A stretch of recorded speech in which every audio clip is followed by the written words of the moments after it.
Shtrix kodni Excel'da qanday yasalishini ko'rib chiqamiz. Shtrix kodimizni chiqarish uchun teng belgisini qo'yamiz. Qo'sh tirnoq ochamiz, qovus yozamiz, yana qo'sh tirnoq ochamiz. Shift bilan 7 tugmasini bosib va belgisini qo'yamiz.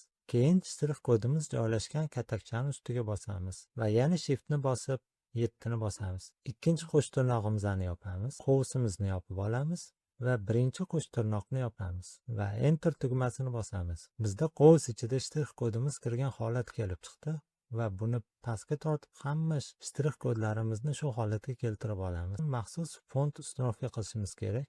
Fontni ko'chirib olish havolasini izohlarda qoldirib ketaman.